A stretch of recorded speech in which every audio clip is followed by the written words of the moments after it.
I would have picked Noah Fifita to be my preseason all-conference quarterback, and here's why. He is a winner, first and foremost. Everywhere he's been, he has won. And everywhere he has been very successful. On top of that, he puts up big numbers. On top of that, he's basically in any offense, and he is able to win. He is also a player as well that when the going gets tough, Sheer, you do know that he is going to be able to make some plays. Against Colorado, for example, he did not have a great game. But at the end, guess who made the plays that he needed to be able to make? Noah Fifita. He is super, like I said, he is a winner. He is everything you want in a quarterback. He puts up numbers and he wins. And before some Colorado fan says, oh, well, Shedeur was on a bad team. Arizona was headed towards a 4 or 5 win season with Jayden de Laura at quarterback. Noah Fifita changed all of that, period, point blank. What say you, Sheer? Yeah, I think that's a narrative that, Mike, we have been determined in not letting people forget. Jedfish accidentally lucked into Noah Fifita. Right. It wasn't a decision where he's like, you know what, Noah's going to take Arizona to the Alamo Bowl. Here's a move I'm going to make.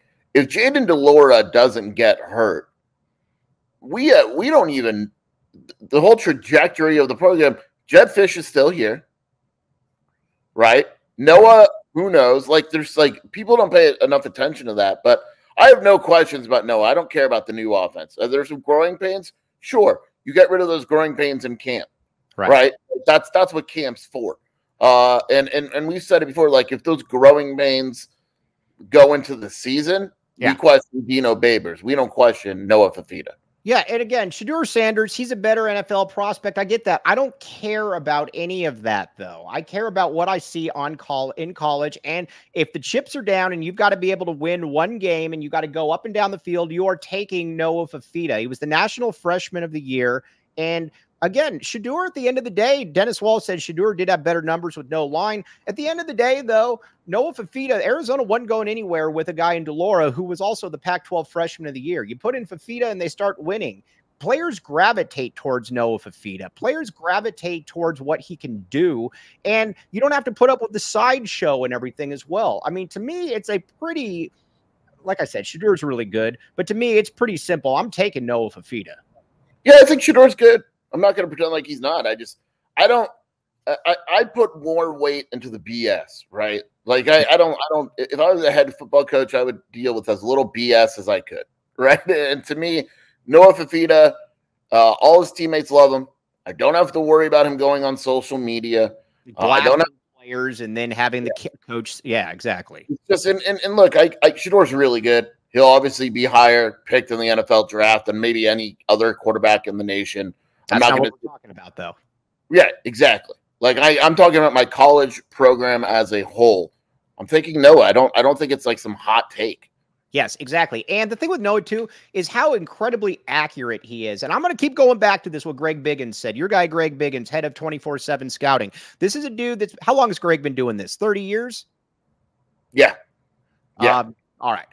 Greg Biggins had said to me on this show, Greg Biggins said, and this guy's scouted everybody on the West Coast. Every 5-star quarterback that you can name, he has scouted. And he said, period, point blank, when the chips are down, if I need one guy to be able to take me up the field and be able to win me a football game, I am taking Noah Fifita.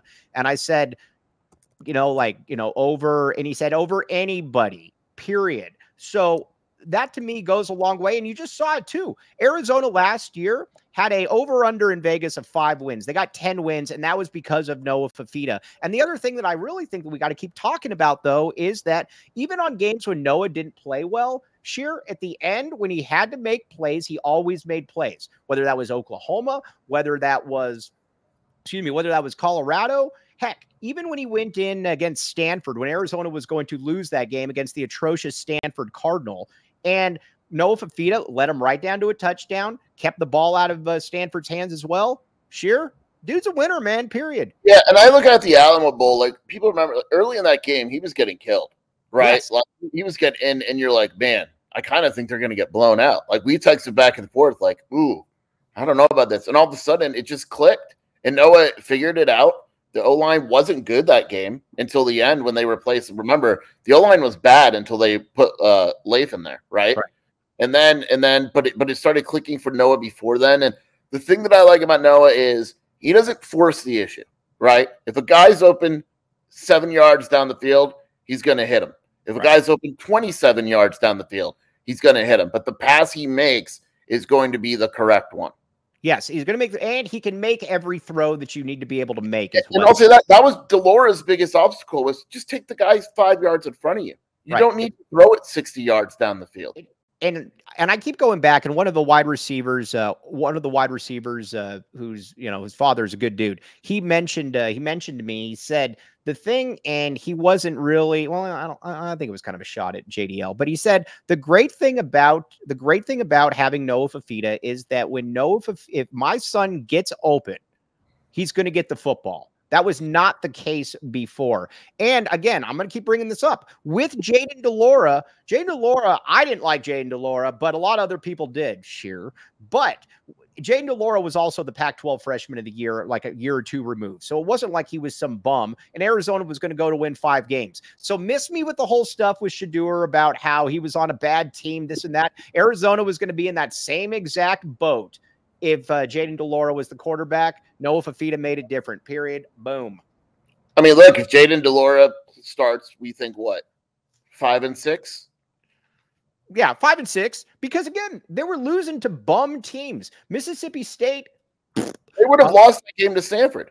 They would have lost the game to Stanford. Stanford, which, by the way, beat Colorado. So, you know, like I said, and there's something too about being a natural leader. When you watch Noah Fifita, people gravitate towards Noah Fifita, whether that's coaches, whether that's players. And I also love how he handles things, because I'll be honest with you, I was not, I don't know that I would have been able to handle it as well as Noah did when I've got somebody in front of me that is losing games and I know for a fact that I'm better than him. I think the Fifita family is great, obviously. But yeah, the one thing that sticks out, and it became a running joke, Mike, and Noah and his family handled it way better than I ever would be like Noah would throw for 300 yards, and you'd ask about it, and Jed Fish would be like, yeah, and, you know, Jayden really comforted him on the sideline and gave him the confidence to do that. It's like, what? It got to the point where Sheer and I would literally talk before press conferences about when Noah Fifita, who just threw for like 600 yards and 5 touchdowns, and he would say, how will he redirect this back to Jayden de Laura? It became kind of a running joke in the media. And the kid just handles it, man. The kid, he's a special kid. There aren't many kids that are born with those kind of leadership skills. Yeah, or like he wouldn't come out and name Noah the starter, even though everyone in the building knew Noah was the starter. There was stuff going on. I don't want to get too far into it, but it involved NIL and some other things. That was by design. Yes. All right, now let's talk. So that's kind of where we're at. I made the case for Noah Fifita. I think I made a very good case for Noah Fifita. All right, now let's talk a little bit before we get back to Arizona. Let's talk a little bit about some of the also-rans. ASU picked dead last. True story for all the ASU fans out there that don't like Sheer. Sheer is on your side on this one because I told Sheer, he said, I can't pick ASU last. And I said, absolutely you can. They stink. And he's like, no, I'm not going to do it. I'll pick him 14. Sheer, you should have gone with your instinct that ASU stinks. What's funny is I'm getting heat for picking BYU. BYU Radio is calling me up later to have me explain why BYU is last. I just think, and ASU has some major questions. I just think they made enough improvements to not be the worst team in the conference. Like, I'm not going to sit here and say that they're good. I just think they did enough to not be the worst.